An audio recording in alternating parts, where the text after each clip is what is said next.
I just called it Cars with Jibran. I was going to say Cars and Capitalism, and then I didn't want to put words in your mouth, although I figured that's probably where we might be going with it.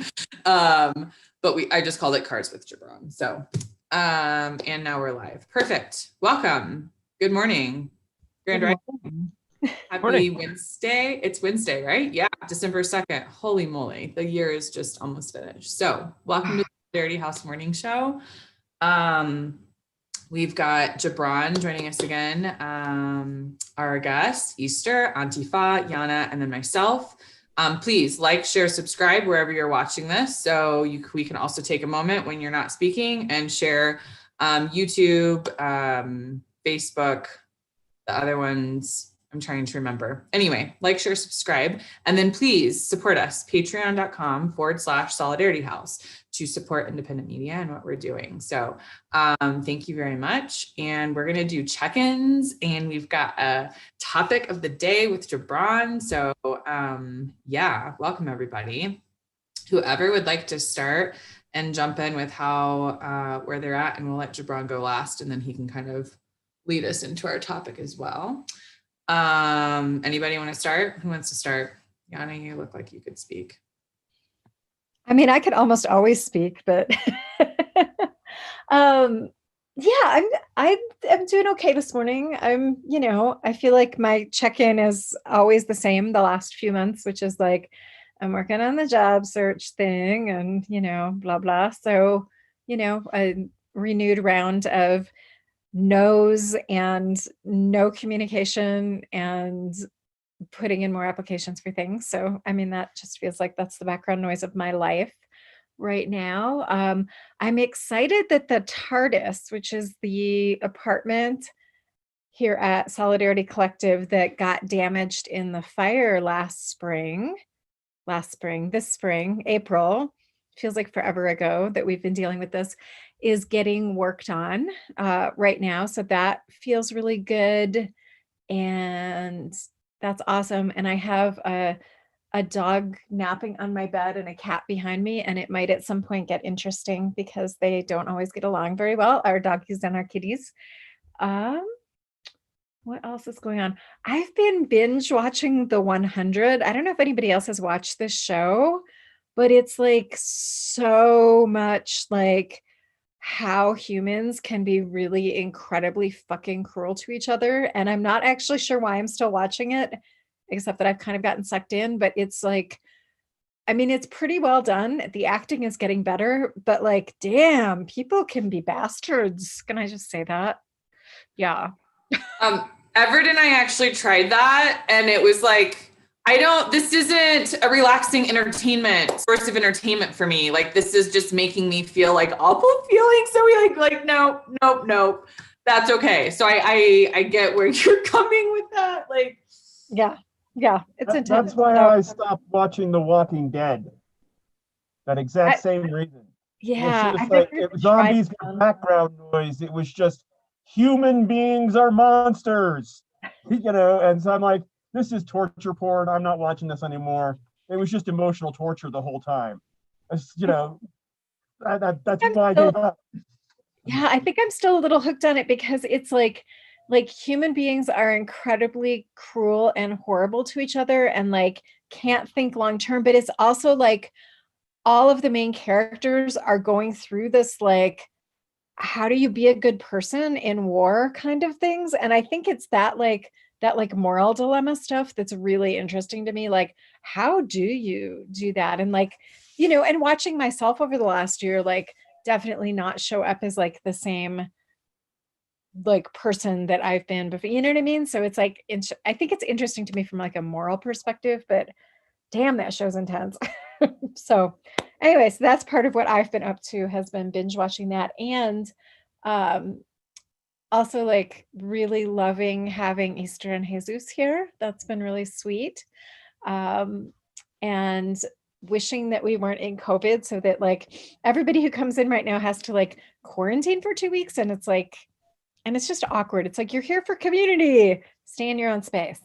And it's like, oh, I don't like it. So, but I like them. I like Easter and Jesus. So welcome, Easter. Super fun to have you in the mix this morning. Check. And I told Easter, you don't have to say anything. You don't have to check in.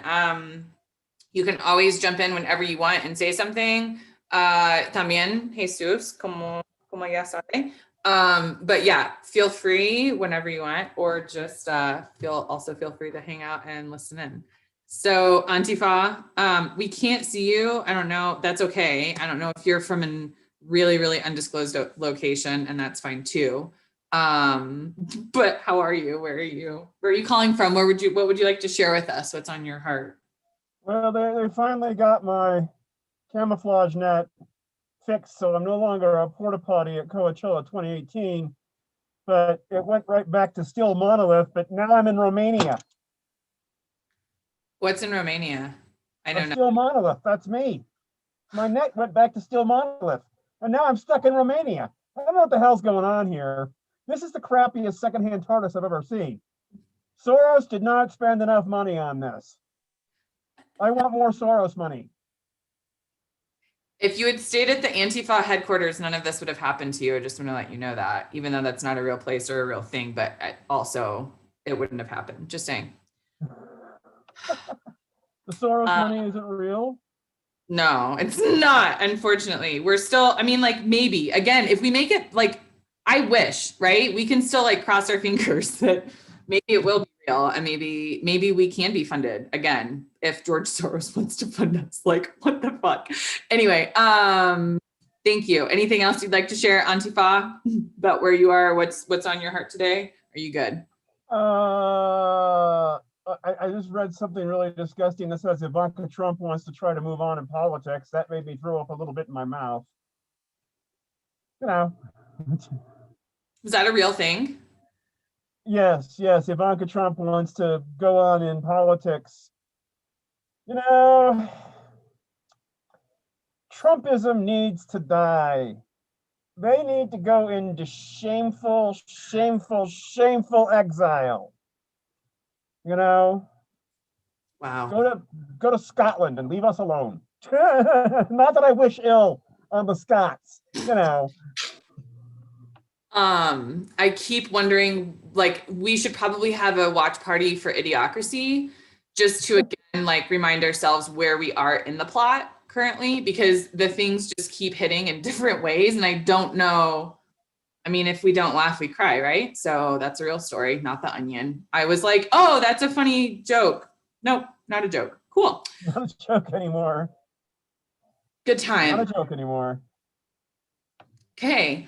So I will check in and I will say, I'm very, very pleased to have Jibran again. Thank you, Jibran. I want to hear about how you're doing and where you're at on, like, if you want to talk about it, but like, you talked about last time, all of your things going on in your applications and like your level, and like, I'm just glad to have you here, and it's good to see your face, and have your presence. And I can't wait to talk about cars and like whatever the fuck you want to talk about, which is what I told you, whenever you want to come here, let's talk. So, I'm really excited about that. I'm also really excited. I don't know if I showed these. I'm going to show these just because I'm excited.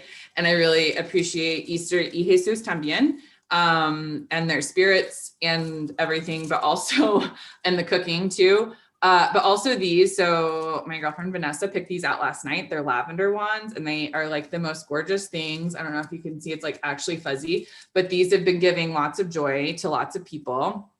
And maybe I will, because I've got pictures, right? And she had sent me a picture, and there's like another picture, but everybody got to pick some out, and they were like, there's this whole beautiful, beautiful fucking array, and they smell really nice, and it's a fucking wand. So you also get to, like, you know, do your magic or whatever that looks like for you. And yeah, they made like everybody really happy. And so I don't know, it's something small, but it's not something small. It's something like very, very unique and very special, and handmade, right? With love. Like that's like a whole fucking thing. And so, yeah, I've been on Sarah about like making like kami crafts, like we should like sell them. And then like when Easter, I'm like, oh my God, you made these. Like, anyway, it's just, it's the simple joys, the little things in the midst of like all of the bullshit that are keeping me going. So yeah, that's where I'm at. I really appreciate that. That's my check-in, and my lavender wand commercial is what it turned into. Jibran, thanks for being here. Where are we at? How are you, sir? Yeah, you're welcome. So as I said before, I'm trying to apply to grad school right now, and since I was last on this show, I have changed the list of schools that I'm applying to. I think I'm only going to be applying to the University of Kentucky this cycle. They have a really good human geography program, and they also like offer good funding. And that is in stark contrast to another really good program at the University of Toronto that I was going to apply to, which offers like less funding in a more expensive city for half as long. So yeah, I'm going to be applying to the program that's like, you know, better for me all around. Yeah, I've been having some really nice correspondence with people there. I got admonished for being too closed-minded in my research interests, which I actually really appreciated because I am incredibly scatterbrained and have like a half dozen like big projects that I would love to do. And so I've been like presenting myself as like, here's the thing I want to do that's like quite focused. And so to have someone be like, hey, actually, I don't think you should do that, and you should be more like yourself was actually really nice and validating. So yeah, I'm excited about that. Besides that, I've been starting some research for a friend of mine who's a local activist in St. Louis. They're working with some houseless people here to try to like organize some like more organized squats or a union of some sort. And so I've been starting some research for them. It's been interesting. I very early stages on. I've sort of just been like trying to get an idea of like what the historical and academic literature even is on this topic before I, narrow down more. In fact, after this podcast, a few hours later, I have a call with my friend to talk to them about specifically what they want out of this research. So that's been the other thing up for me. I'm excited today to talk about cars, but I think the thing that if it's okay for me to end my check-in and transition to the topic, the thing that I really want to do here is propose a way of thinking about cars. It's a little bit different than I think just sort of the vague topic of like cars or cars and capitalism. What I want us to do is I want us to think about the system of cars, right? There's this whole complicated web of systems that allow cars to exist and require them to exist. So this is far too open of a topic to talk about thoroughly, but I wrote a blog post last week on this, and I'm just going to read a few paragraphs from that I think lay out some of the ways in which we can think about these like strands. And specifically, I want us to think about this less in terms of sort of a built structure and more of as a web, that there are these strands that go out in every direction, and it's the tension of the web that holds it together rather than kind of a strict foundation and then stuff built on top of that, as sort of a metaphor. So thinking in terms of strands, here are three very important strands to think about. So the first is the car system and the environment. So we all know that the burning of fossil fuels is a major driver of climate change, but we have to understand that cars impact the environment in numerous other ways. The construction of roads has devastating impacts both in human and non-human environments. The materials necessary to build cars, even electric cars, are dramatically extracted from the environment. So examining the environmental impact of cars more holistically is necessary for understanding why neither electric cars nor self-driving cars can fix the problems of the car system. The second strand I want to think about is race, economics, urbanity in the car system. So cars are often thought of as enabling the movement of individuals, which is sort of a neutral act, right? Just it's good, right, to make people more mobile. But the car system also restricts the mobility of some groups while simultaneously enabling others. The modern city, especially in the United States, has been shaped in profound ways by the evolution of the car system. This has economic consequences, but has also reproduced race, racial inequality, and segregation. And I'll talk about some like concrete examples of this later, but this is just sort of, I want to bring in all these ideas first, and then we can like dive into some specifics. And the third strand that I want to talk about is capitalism, the individual in the car. So in addition to this economic, and social and environmental impact that cars have, they also are an immensely important symbol, right? Especially in the United States, where they're tied to notions of individuality and liberty. And like all symbols, the ideology of the car has been produced and must constantly be reproduced, right? It's not just, it hasn't been made once and then exists in stasis. It's constantly being, remade. It is both the driver of the car system and driven by it. Mobility and freedom have become self-evidently synonymous with car ownership as a result of the car system. Like the ways that the car system has changed the landscape has created that as a self-fulfilling prophecy. If you don't have a car, you're not mobile. So therefore, obviously, as a result of how we've built the environment, that's true. And that reinforces itself and shapes our ideas. And so as we build up, the physical landscape of the car system, we are also building up this ideological landscape. But it's important to recognize that how we interpret that physical landscape is a result of ideological forces, right? So like how we talk and think about cars, how we portray them. Anyway, so there's a lot here. I've just introduced a whole bunch of ideas. And the reason I want to do it this way is because I think I want us to think very broadly about this concept, because there are, I think, really important connections that we can make from our personal experience to these broad systemic issues. One of the things I want to do is invite people here to think and talk a little bit about how their environment that they live in has been shaped around cars, right?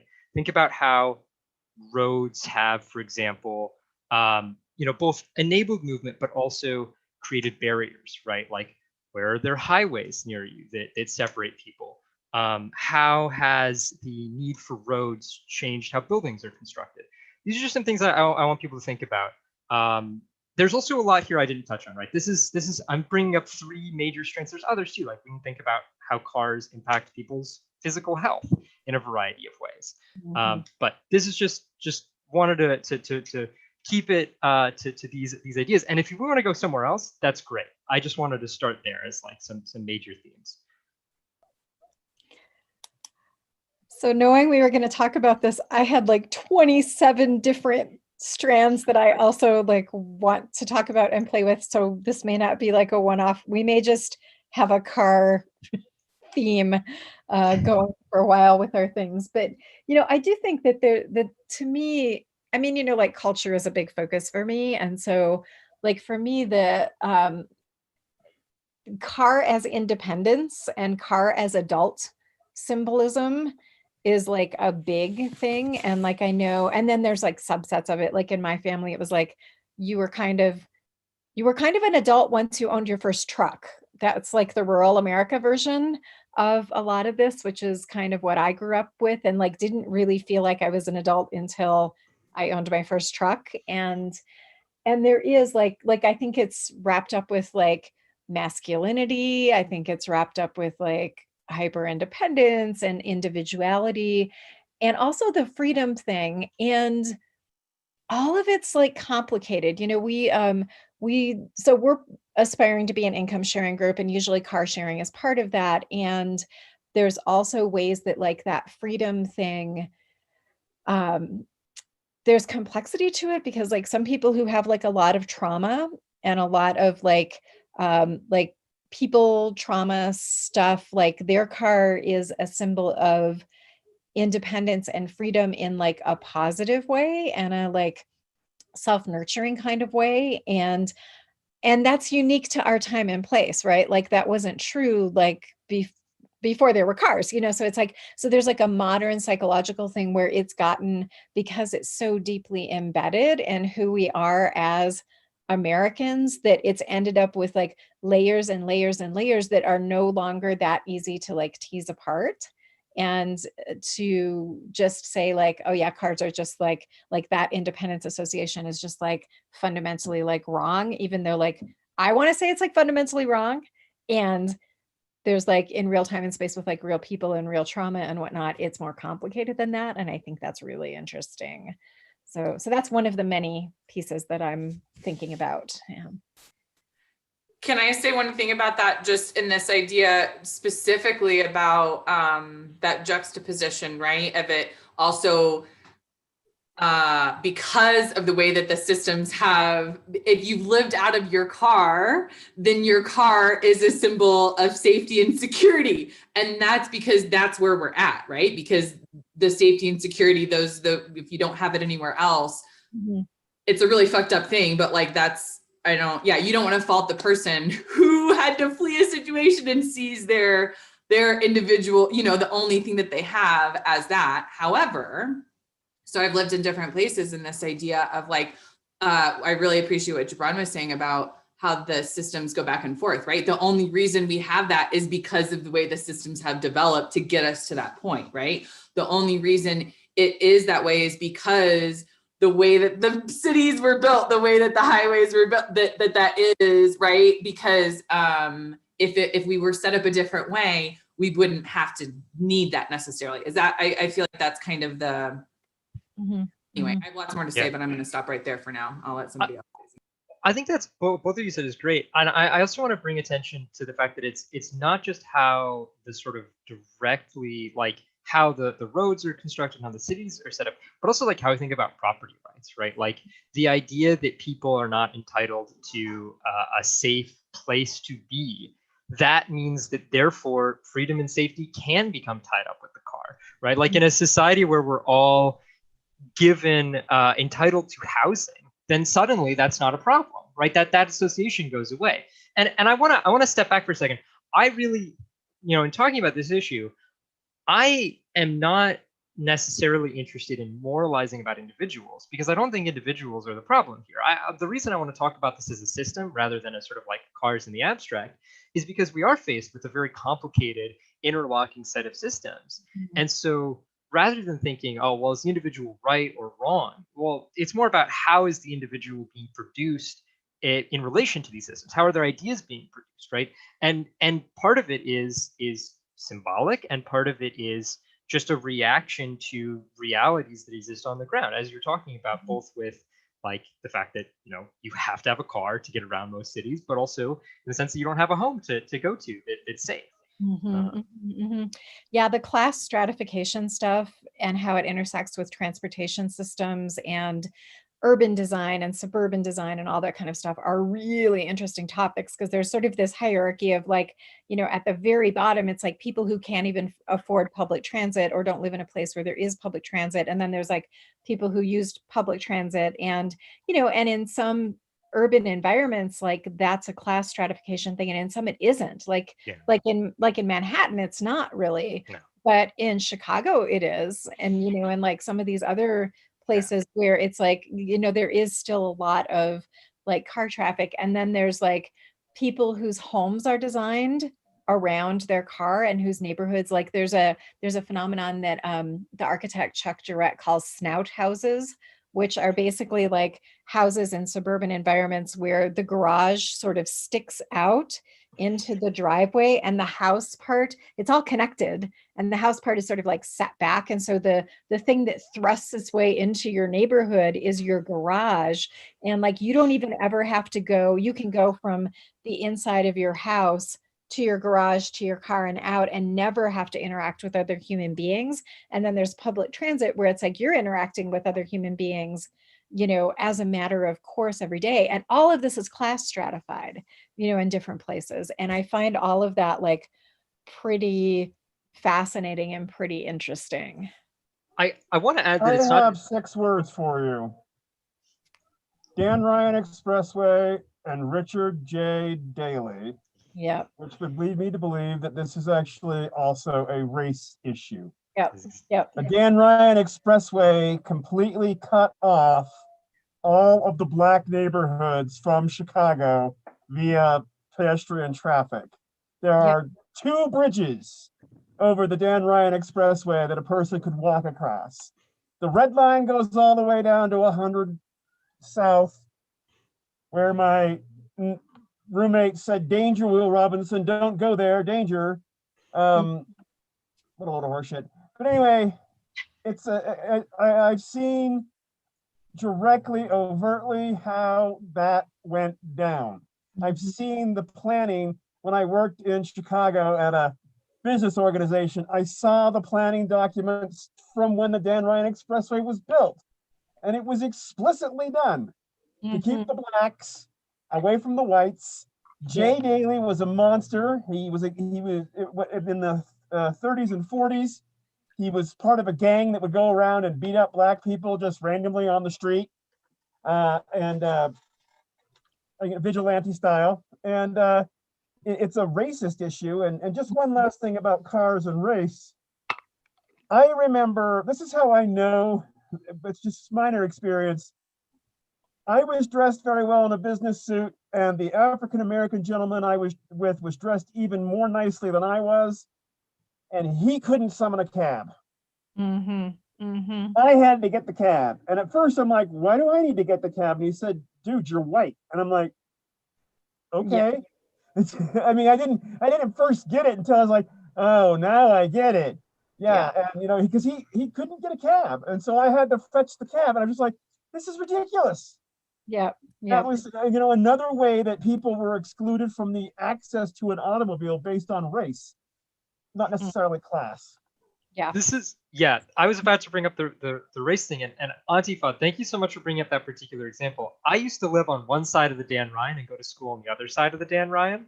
So this is, to me, the most like immediately obvious and potent symbol of racial exclusion through the car system. So thank you so much. This is a wonderful example. There's other elements of that story too, like the fact that the Illinois Institute of Technology campus was built on the center of a overwhelmingly African American neighborhood, and churches and businesses were all destroyed without any sort of like plan for recovery or assistance to help them. And that is a highly policed space, basically an enclave of predominantly, not actually predominantly white. A lot of the students are not white, but they're not black. There are very few black students on that campus. And so it's very much like a symbol of anti-blackness specifically. So yeah, thank you so much. I really do think it's important that these things are class, but they're also race. And I think one of the things that Yana brought up was about suburbanization, and it's really important to understand. I think in history, in thinking about the history of this, is that the production of race and class and suburbia in the United States, these things are all tied in with the automobile. So right after World War II, the FHA was giving home loans to white GIs and white people of like working class in general, and basically was a very intentional project of creating a white middle class, and very explicitly excluded African Americans. This is an example of I think it's important, we recognize, right, that middle class is kind of a myth on some level, right? Like fundamentally middle class people are still working people, and they share many of the same interests as poor working people, but there are very real differences within this broader category of like working class or proletarian that we should contend with. And this is one of them. And this is one that was produced through race. And so part of that whole project implicitly was, okay, you're going to get a home loan from the FHA, and also, for on the perspective of monetary policy, we're gonna encourage banks to lend you money to buy cars as well. And so at the same time, you're also having to build all this highway infrastructure, and then the highway infrastructure consistently throughout the United States is being run through predominantly African American neighborhoods, but also in some cases, Hispanic neighborhoods or Chinatowns. But predominantly African American neighborhoods throughout the United States. You find these stories really in basically every major city. There's stories like this from New Orleans, just to give one example. But yeah, so the on the one hand, this is a federal housing project, or this is a federal highway project, right? And it's giving money to cities to do this. And what's sort of remarkable is that in general, the cities and the states had an enormous amount of discretion as to how exactly to run these highways, right? They weren't told you have to run them through these African American neighborhoods, but because of the broader system of racial exclusion, they all pretty much independently made the same decision, right? So yeah. Well, but to some extent they were independent, right? They weren't all getting together and saying we're going to run these through all the poorest neighborhoods. For the most part. You don't have to when you live in a racist culture. You don't have to talk about it. You just do it, right? Exactly. Yeah. That's what my air quotes are about there. Yeah, exactly. So yeah, I think that's a really interesting example of where like we can see, the system working on many levels, right? You've got policy making on a federal level, policy making on a state and local level, all kind of functioning together. Sometimes, in conflict, but ultimately, as part of the same system. Can I just, so my background, I have a background in financial sector, in loan origination, insurance, and then in appraisal management. And so I've got those. And then also I want to bring up the retail and the idea of like grocery stores and food access being one of the ways that this really, really plays out.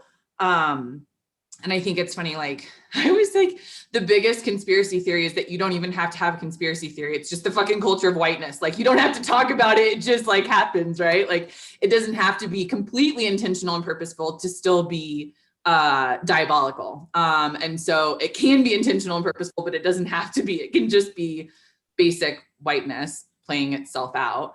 But yeah, the way that the federal housing, right, FHA, the way that loans work, and I want to go back to what you were saying earlier, it's like feedback loops, right? And so one gets, they go with each other. And so once you have the house and then you have more credit, then you can do more, you have this, you feel more independence.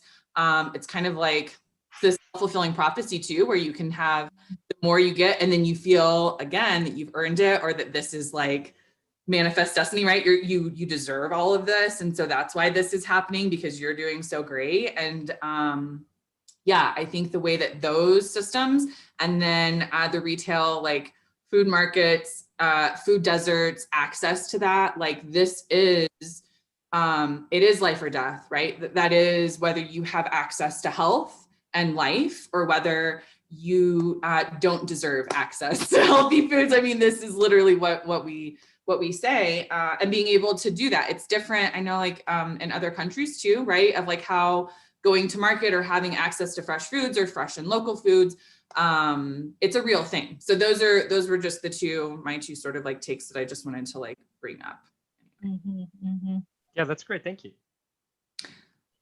Yeah, definitely like thinking about how all of this relates to like food deserts, and it's like, like to some extent, like a lot of suburbs are also food deserts, but it doesn't matter because you have the money to like get access in another way. And so like how we segregate food out is a really weird animal in this country. I mean, both in terms of like inner city food deserts, but also like outer ring food desert. Anyway, it's a fascinating thing. But yeah, I mean, the crux of it is, do you have access or not? Not is there a grocery store right next to you, but do you have ways to access food? And people in urban environments and, disproportionately people of color typically don't have a lot of access to that stuff. Well, and then if you're in the suburbs, you've got your car, it doesn't matter, right? So that's the whole thing. Like those problems become irrelevant when you have the access. Right. I do want to point out. I think it's important for us to mention sidewalks in all of this. Most suburbs don't have them. Because you're not supposed to walk. You're not supposed to walk anywhere. I mean, if you walk your dog or whatever, but you take your dog to the dog park in your car. You don't walk there. They don't have, I used to work for a canvassing group, a public interest research group. And, I canvassed a lot of suburbs around Chicago, and none of them had sidewalks. And at first I didn't go, because I grew up in a small town in Utah. We didn't have suburbs. It was just a town. I'm like, why are there no sidewalks? And then somebody tuned me in, cars. They don't want poor people that need to walk living here. So there's no sidewalks. It's a package. That's a wonderful point, and I want to bring us actually around to another interesting thing that's been happening recently, right? So like when we go back in the story and we're talking about how the suburbs were producing kind of a middle class in the United States, a very distinctly white middle class, but now we're actually seeing a bit of an inversion of that in a lot of cities, right? So as gentrification ramps up, people of color are often forced into the suburbs where their lack of mobility is even more pronounced because the suburbs are even more car centric than the urban core. So yeah, this is becoming, you know, increasingly a problem. So I think it's important for us to recognize like that the suburbs have become are becoming less of a distinctly class segregated area, but one where the impacts of class are felt very distinctly and differently, right? That like if you're middle class in a suburb, this isn't a problem for you, but if you're poor in a suburb, this is just a disaster. I think the oh sorry, you're gonna say something, Yana? No, no, no. I was just mumbling interesting to myself. Sorry. No, that's fine. So the other thing that I think we should think about too, it sort of gets into broader points here, is that the production of the interstate highway system created not just a personal transportation infrastructure, but a commercial transportation infrastructure that's very distinct, right? So there are relatively few railways in the United States, right? There are many countries where, well, historically at least, where a lot of the commercial traffic was done on rail, and in many countries where that's still the case. In the United States, that is largely not the case. There are certain kinds of commercial shipping that are done by rail, but what we've seen is containerization, right? There's these containers that are built specifically for trucks, right? You have to basically have a truck to move it. It is designed to be picked up on either end by a truck, and this is true of international, sea shipping as well, right? Everything is done through these truck-oriented containers, and so we have a transportation system not just for individuals, but for goods and services, which is dependent on the road infrastructure. Now, I think there's two really important elements of that I think sometimes go missed. The first is an element of wear and tear, right? Basically, this is just a very sort of like a kind of a seemingly academic point, but the amount of wear and tear on a road is exponential, right? If you're on a bike, you're basically doing no damage to a road. If you're on a car, you're doing very little damage to a road. Trucks do a ton of damage to roads. So the actual cost of maintenance is largely the product of truck traffic, not car traffic, not single, like not sedans. It's these big trucks. The second thing to recognize about this that's really important is that this is therefore a massive, massive subsidy to private enterprise in a whole bunch of ways, but specifically in the sense that, right, railroads own their track, right? They are responsible for maintaining it. They're responsible for building it. I mean, there's a lot of complicated politics there in terms of like land grants to railways and all sorts of stuff. But fundamentally, right, railways are infrastructure that is owned, maintained, and operated by private corporations, which is bad. That's bad. But what we have is something that's even worse, which is a publicly maintained, publicly run infrastructure that largely exists for the benefit of private interests, and largely those interests are the ones that are causing the wear and tear and damage that's requiring maintenance in the first place. So that's a whole other like element of this that I think we should consider, especially when considering the food system, right? That, you know, because we have these really spread out, dispersed distribution networks, right? It's very difficult, well, not impossible, but difficult to build trains to do these things, right? It's a lot simpler and a lot cheaper for private entities, thanks to these huge subsidies, to just run it all with trucks. Mm-mm. Yeah, I'm feeling two things trying to meet inside my brain, and it's not quite there yet. Anyway, somebody else go, and I'll hop back in. Oh, I know what it was. It was that so yeah, and we have this thing in the United States where we actually spend a much smaller percentage on average of our income on food than almost any other country in the world. But, and this is one of those like sort of both and things. It's like, so in some ways it's like we're in this like incredibly privileged position because we have all of this infrastructure and we subsidize all these food things with like public money, like Jibran is saying, and also just have like super cheap production of food that then gets imported into the United States where like workers in other countries are being completely screwed over. And like the result is like food's relatively cheap here. Like, and there's also that incredible like economic inequities in the United States and the things with food deserts and whatnot. So it also ends up being this like really complex topic to talk about. And I used to do education work around sustainable food systems, and I would talk about that. And I didn't yet have the kind of like class conscious and racial consciousness to go with it, where I would just be like, yeah, food's really cheap here. Like, don't whine about having to spend more money at Whole Foods to get like real food. And now I'm like, I don't talk about it that way anymore because I've gotten it, that there's all these different layers to it. But it is an interesting thing where like in other countries, like there's countries where people spend 70% of their income on food. And like, we're nowhere close to that in the US. And it's also like, that's because we're fucking over people, farm workers in our own country, food production people on all levels in other countries and whatnot. And so it's like it's not like a neutral thing at all. Like none of this is neutral. Yeah, I do want to emphasize though that, and I think this is important to remember, is that is a very, very big problem, and it is also not an individual problem, and nor can it be solved through individual choice, right? It's not just a matter of buying fair trade. Like these are systems that have to be dismantled. This is not something that like, consumer guilt does not help in this situation. Organization does, right? That's what we need to be aiming for, is organizing around these issues politically, not just feeling bad about it and trying to buy the right thing. Which is one of the reasons why I don't teach that workshop anymore. Yeah. Yeah.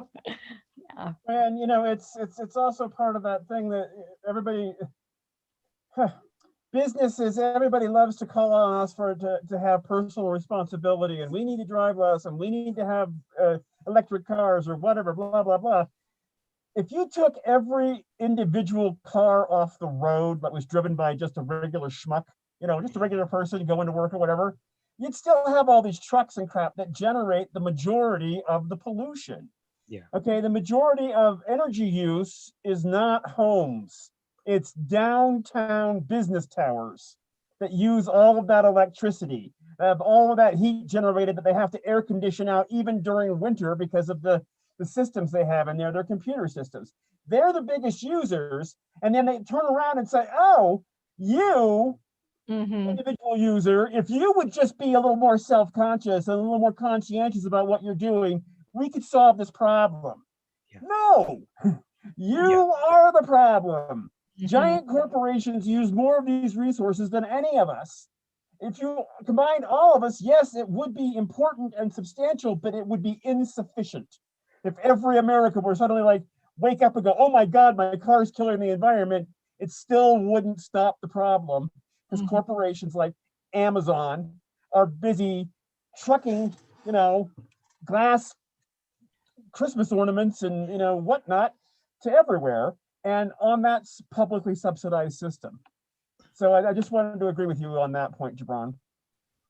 Well, and I think it also goes to this idea of like, it's the individual choice versus the systems. And this is something that I've preached. I mean, pick your poison. But a lot of times we want to be like, this polarization is very like individual, of like, I'm on this side, you're on this side, I believe this, you believe this. And like seeing the bigger picture of like, it's the systems we're all bred in. Like, I'm not going to guilt you for what car you want because like you've been marketed to, that's all we've all been marketed to. Like we can't, yeah, you're right. Right. And then the other thing is the idea of, Jibran, what you were saying about goods and services, quote unquote, right? And that is, when COVID first started, I remember, and it was a friend who we were just starting to have some different conversations around like capitalism, socialism, like what are these, and this idea of like, oh, if the economy shuts down, like, but what about the goods and services, right? And like, it's like these are words that we come up with because we need the trucks to, we need the goods and services. These are literally the terms that we have like been bred. We don't even know what that fucking means. We just know that that's what the economy needs to survive, and that's what we need, right? And so like trucks traveling is good, highway traffic is good. That means the economy is growing. We're producing and distributing goods and services. Like I don't understand what the problem is with that, right? On heavy sarcasm, but you're right. You're absolutely fucking right. Like that is the amount of wear and tear of what that. I've been traveling a lot on the highways, and just not only the wear and tear, but also what's really been hitting me is this idea of how we value this transportation and like truck drivers, people who like the people who give their lives and their health to drive all day and all night and you know, do their minimum hours of sleeping so they can get us our fucking goods and services. Like that is and riding up and I deal with pain. Like they're sitting up and down, bouncing up and down to get us our goods and services, ruining their backs, sitting in pain, having to go on pain medicine probably at some point, you know, giving us that this is their capital for us to get it. And anyway, so I'm going to just stop there, but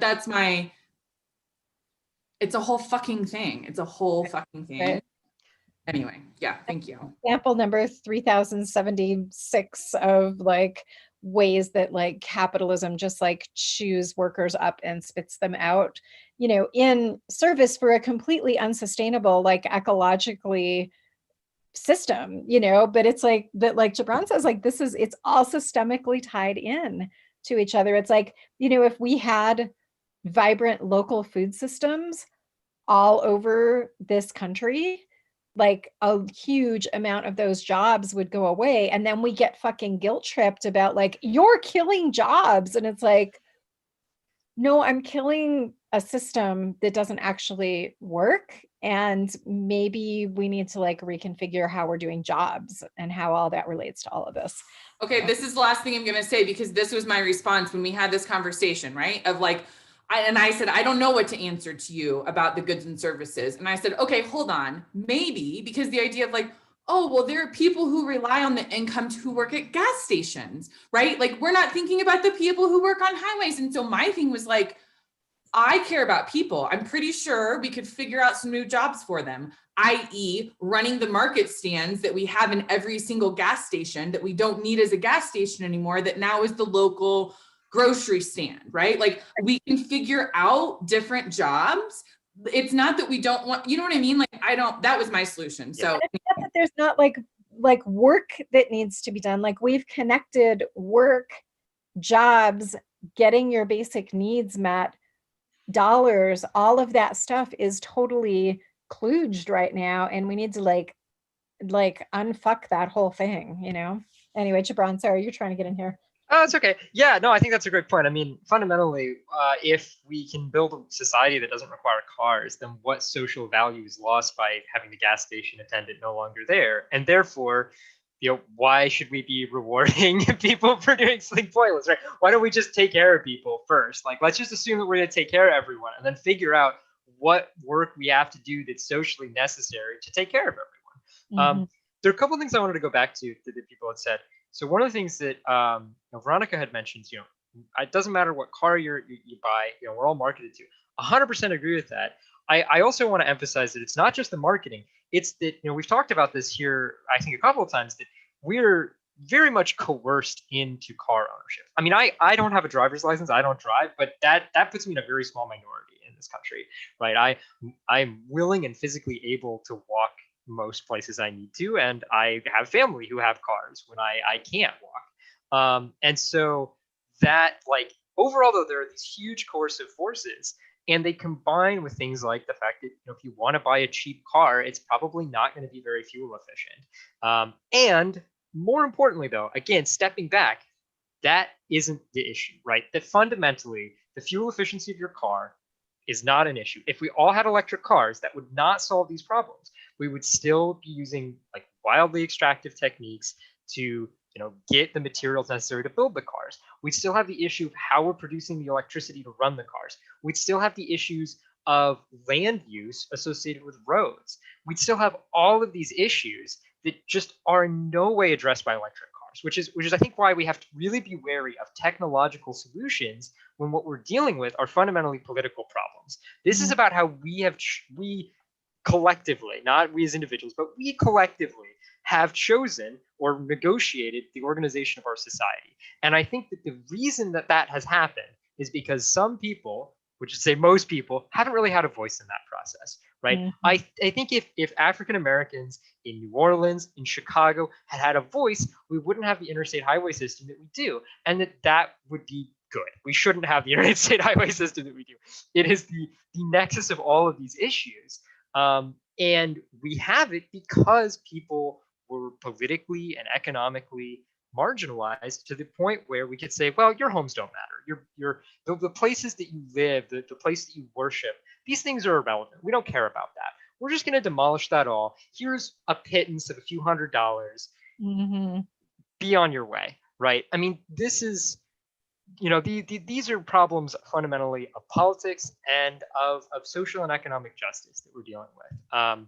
And I think, again, this is why I wanted to present in this episode, right? Thinking about this as a system rather than, and really as a complicated system, not just with like, and actually, to clarify, this is why I didn't want to frame this as capitalism in cars, because there have been non-capitalist societies that have designed cities around cars and have run into a lot of these issues. Now, I would argue that they've overall probably been better. Like what little I know about the transportation infrastructure of the Soviet Union, it was more oriented towards trains than ours is, and it didn't have all of the same problems. But I think it's important to recognize that like choosing to orient our society around personal transportation in this form has all of these other consequences. Even if we were to, overnight change the economic orientation of our society, this is a problem that it doesn't stand outside of economics at all, but it is a problem that would still be an issue in a socialist society if we were to try to build our society around this. And so we're in the last few minutes here, and I want to bring us to thinking about kind of the final piece of this, right? We've talked about how all of these issues interconnect. One of the reasons I find this such an interesting topic is because I think it is a really wonderful place where we can imagine a different world, right? Like in a lot of cases, we have these political problems where the imagining a different world is just, well, what if people weren't excluded? Which is important, but it's not necessarily, it's not like I think for a lot of people, they don't think about that and go, oh, okay, well then what does that look like on a practical basis? This is, I think, an area where we can go outside, you can walk outside your home, sit down for a minute, and just imagine, what would your street look like? What would there be a street? Would there be a pedestrian street, right? What would your neighborhood look like if your city or your town or your suburb was not organized around cars? And what would our transportation infrastructure look like between cities? What would our international shipping infrastructure look like? Like, there are all of these things that I think provide opportunities to imagine a different, and I would say better world. And I want to invite people to do that now. And if you want to think about like, what practically can we change? Now, of course, right, these are imaginative solutions here. So we're not looking for like, it has to be perfectly practical, but like, I just want us to imagine some of the possibilities, because this is, I think, something that should be exciting to us. This isn't just drearily, oh, we have to deal with this problem. No, we have an opportunity to remake a much better world here. And so we should embrace that opportunity and like really sit with that. Nice. Jibran, my number one thing for this show, at the very top of what I want for this show, is better world envisioning. Because we can talk about all the problems, but like, what are our ideas, right? And not that they are we're not looking for the perfect answer, but we're trying to be creative about what that better world actually might look like. Thank you. That's all. I want to let everybody else talk, but I really appreciate that being our focus with us. I like that idea of imagining, what it would be like. I remember, once when I lived in Chicago, there was this plan. It was an organization called Metropolis 2020. And it was a big, big plan for the entire Chicago metro area that went all the way up to Milwaukee and over to Gary, Indiana, and it was just this, it was this monstrosity of a vision that was connecting places hundreds of miles apart, all based on more individual car usage. That yes, there was some transit lines that were supposed to go through that would enable that, but those were obviously racially biased because they weren't necessarily going to the minority neighborhoods. They were more of the metro style that would take you from point A to point B in an express fashion, not the, individual stops along. And this thing, it's 2020 now. I don't know if they've come through, but there was a plan called the Burnham Plan at the turn of the last century in Chicago that created the Chicago that is now. Okay, after the Great Fire and everything, they built that. They built Lakeshore Drive. They built all of those things, and cars weren't completely integrated into it yet. And then you can see how, when the cars showed up, everything just exploded. Got all this stuff going on, and now parking in downtown Chicago is a nightmare. I had a roommate give me a ride to work once, and I arrived an hour late. If I had just taken the train, I would have been on time. Okay, so that's how bad it is. And our leaders are not making appropriate plans to solve the problem. They're still looking at, and I just want to make one more point. All these poor drivers and everybody claims that they've got so many employees. I'll unemploy all these people. They're going to be unemployed in 10 years with AI driving anyway. 2, you don't pay them enough.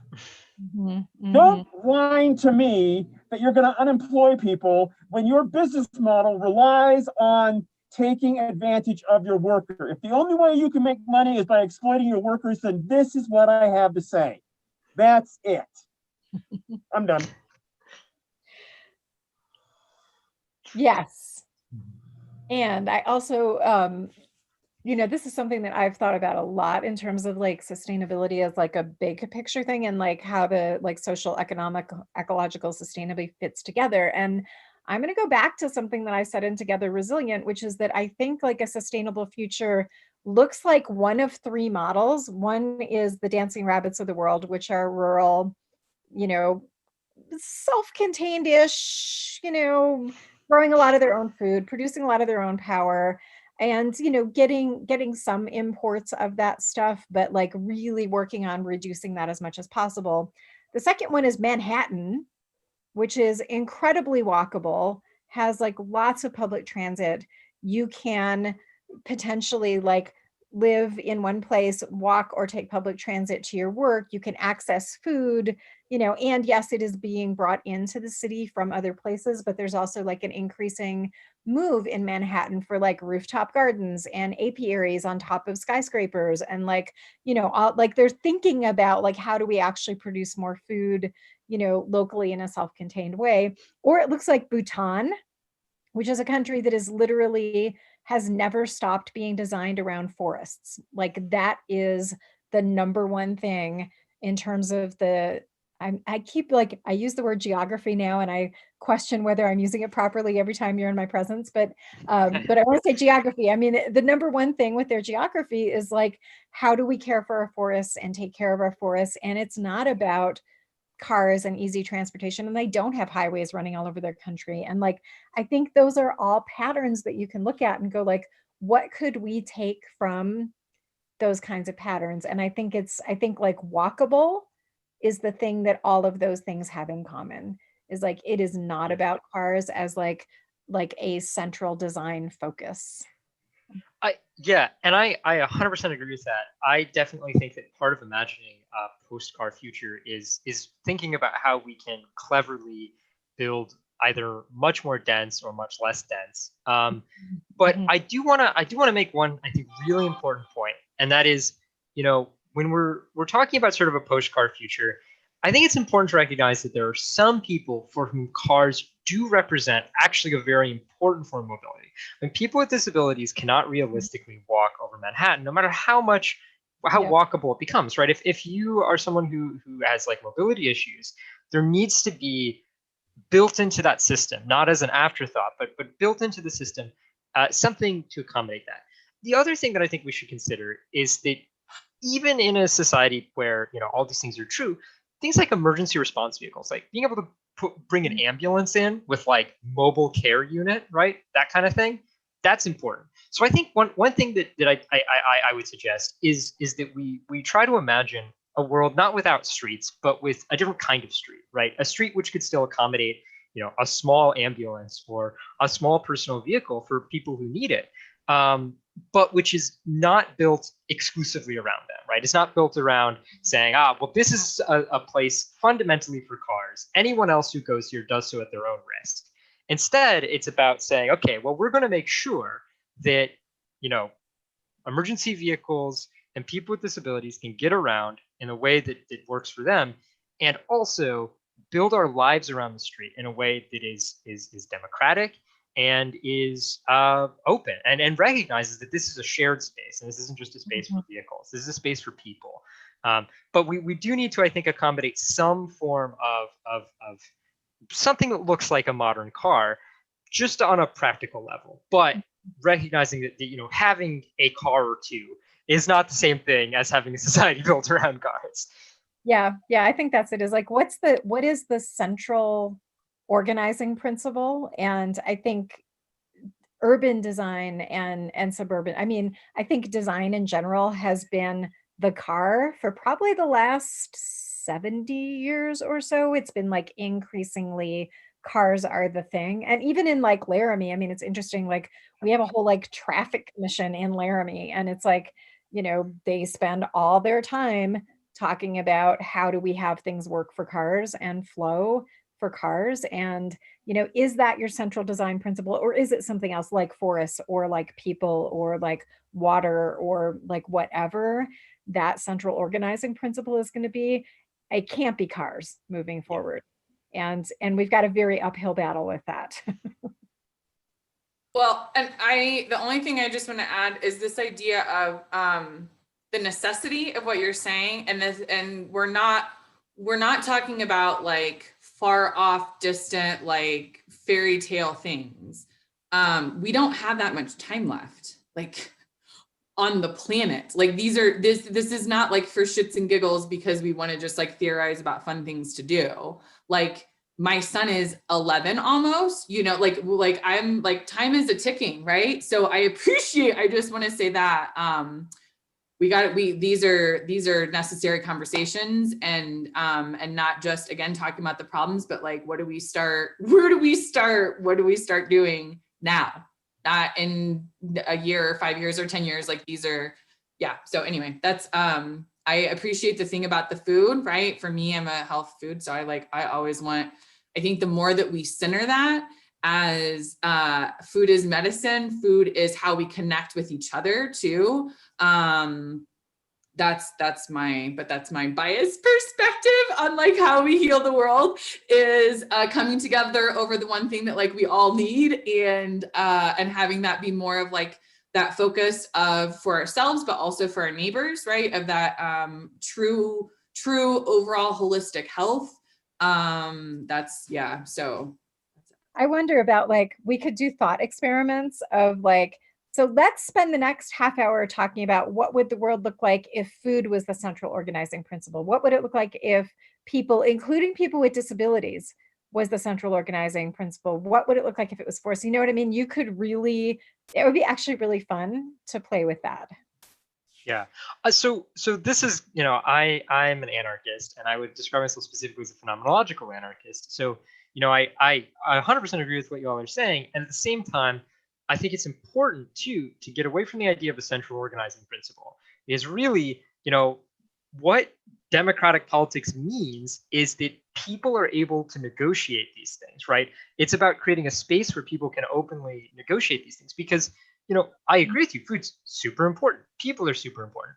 But when it comes down to specifically what that means, that's going to be negotiated, by people in the future. So we need to be open to the fact that like we should creatively imagine these things, but also recognize that nothing that we imagine is going to be instantiated into the world without that sort of mediating debate. And in fact, that debate and that discussion and that consideration towards the local, towards what other people might value is really important to these discussions. Like I would describe myself as an anti-utopian in the sense that I do not believe in utopian models of the world. I fundamentally believe that my goal politically is to create a world where people can have those debates, have those discussions, have those conflicts in a non-violent way.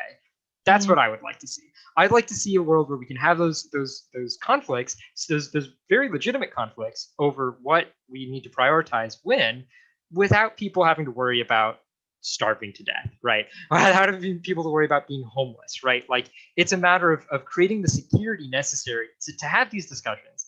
And at the same time, there's urgency too. So like, there are obviously some things that I think we're probably just going to need to do to allow for that even to happen. But ultimately, I think one of the things we should imagine is a more democratic world, and in a real sense, not in the sense of like liberal democracy, but where people actually are negotiating these things with each other. Thank you for that. Thank you for bringing us back to that. Thank you for bringing up this great topic that I think we're going to be coming back to in different ways. And yeah, this has been great. If y'all are interested, so I have a blog. I don't update very frequently, but I'm hoping to do a series on this topic. So I posted that I read from sort of an introductory post on this issue of like the car system, and I intend to keep posting on this. So if people are interested, I can share my blog Please. on the official Twitter account. Please. That's amazing. Yes, please. So that they can follow you. Do you, yeah. Oh yeah. So commercial, do you want to tell people like where they can follow you or what they should do? You can tell them now and then we can post the links later. I think that's how they do that. I am RB as in red, black, angry commie on Twitter. And my WordPress is angrycommie.wordpress.com, which is funny because I'm not particularly angry, but that is funny. I'm like, you did not, that is an interesting choice. I appreciate that. But I mean, to be honest, part of the reason I think this is interesting is because as someone who doesn't drive, I spend a lot of my time being quite angry at the urban design decisions that inconvenience me on a daily basis. So yeah, I mean, there is some truth to that. I do think spite is a perfectly good motivator towards research. I'm with you. There's it's the righteous anger, right? Like this idea of like, we're not supposed to be angry. Like we should be more angry about some things sometimes. I don't know. Not just. Absolutely. Okay. Thank you very much. Thank you everybody for joining us again. Solidarity House Morning Show. Please like, share, subscribe. Solidarity or patreon.com/Solidarity House. Thank you again. Thanks Jibran. Thanks Yana, Antifa, Easter, and Jesus for joining us. We will be back tomorrow morning at 9 a.m. Mountain. So we'll see you then. Love you guys. Have a great day.